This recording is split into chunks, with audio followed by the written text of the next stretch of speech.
And with that, we're joined by student athletes from Auburn, Bryce Brown and Jared Harper. Jared, do you want to tell us how you're feeling? Just a little bit under the weather. I'm a little sick, but that's not going to stop me from continue to prepare for this game. And this is a big moment for us as a team and us as a program. So I know I'm gonna be ready. Let's go to the back of the room, just to the left of the aisle. Questions for Coach Pearl or for our two student athletes? Hi, Coach Pearl. Sean Brown, Christian Broadcasting Network. How are you? Congratulations. I've spoken to a lot of the players in the locker room, and they have said that faith has been interwoven into the fabric of your coaching style. I'd like to ask you, how significant has that been? Just battling through injuries, everything that you've had to deal with this season and last season. How has faith been pronounced in the coaching program? Could you ask that one more time? I heard a lot of it, but I didn't hear anything. A lot of the players in the locker room have said that faith has been interwoven into your coaching style. How significant has that been, getting you back here making history for your school? Well, I think what fate and style, these guys want to make history. They came to Auburn at a time when the program was not competitive and relevant. And we said, listen, if we do this together and we all push each other, trust each other, bring the best out in each other, we have a chance to make history. And so when we looked at the road to the Final Four and we saw, with the exception of maybe Oregon, there wasn't a stronger 12 than New Mexico State, I told the guys, I promise you, this first one's going to be as tough as any one that we go through. And it was.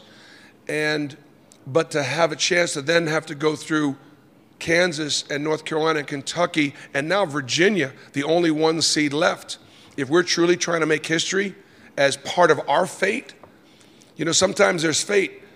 You know, and another time there's opportunity. And God's put this opportunity before us. And we're going to do the best we possibly can to take advantage of this opportunity. That may mean winning. It may mean losing. But we're going to take advantage of this opportunity.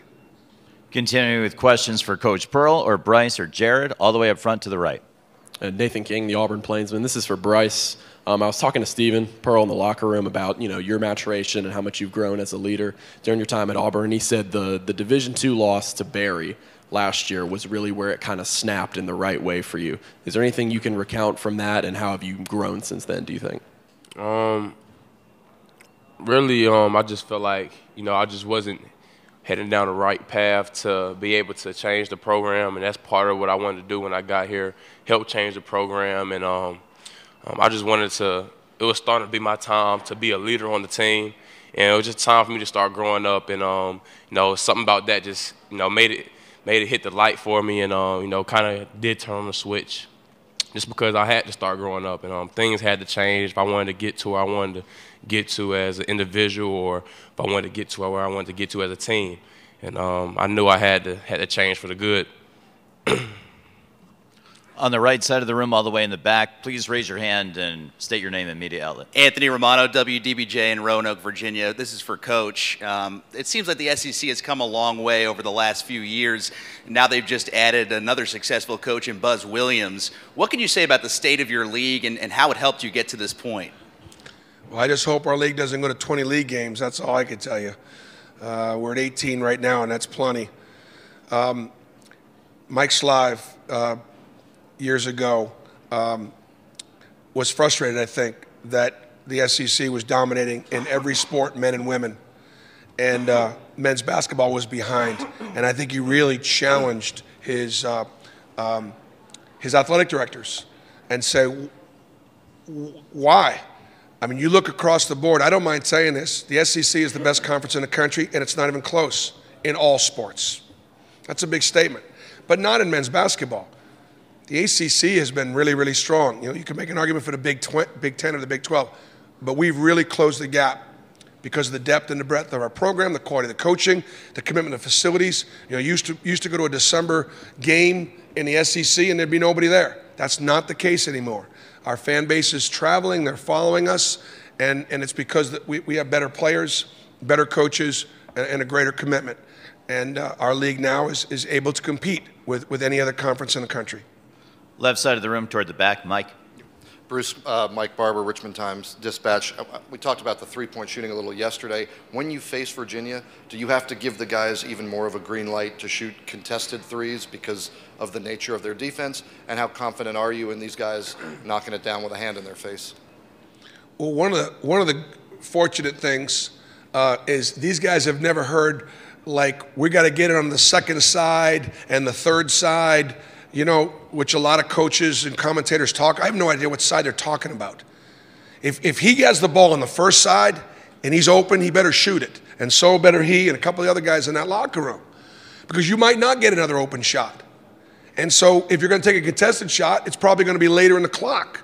And if it's later in the clock, we better make that one. Or if we don't make it, we better get somebody on the team to rebound it and get us another possession. So our guys understand Virginia's length.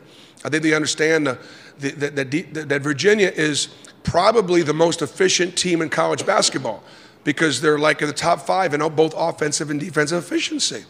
But they also have confidence in each other, and they also have confidence in what we do. We're going to get some open looks. We're going to get some open looks, and we better knock them down. We have time for one or two more. Let's go to the right side, left of the aisle. Josh Vitale, Montgomery Advertiser. This is for both Jared and Bryce. I know your fathers are always around the team, around the program with you guys shooting in the gym or in the locker room. What does it mean that Bruce has kind of fostered that environment where your dads can still be a part of your career even though you're in college now? We're going to ask Jared to take that first, please, then Bryce.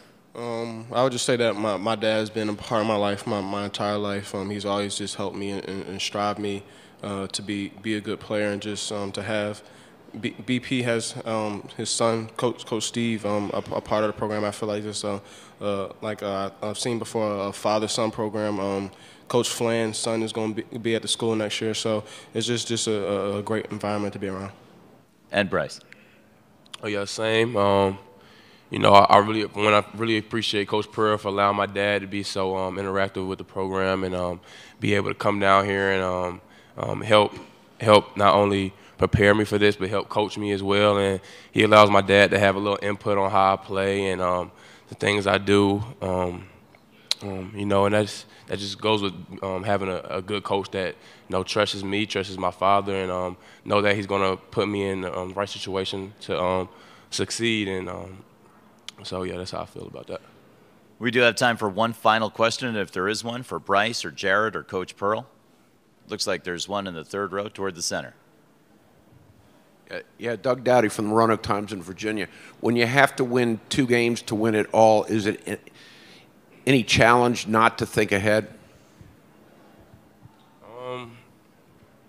I can say it is pretty tough. You know, we all want to win a national championship. That is the goal. But I feel like you definitely have to take it one game at a time because, Virginia is favored in a lot of their games. And, we want to be a part of making history. And so taking it one game at a time is definitely key. But the light at the end of the tunnel we are starting to see. And, if we able to get over this game, it'll definitely help things.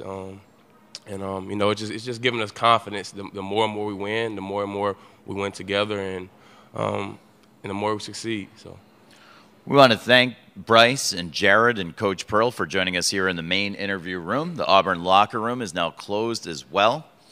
Thank you, guys. Want to wish these guys luck tomorrow night.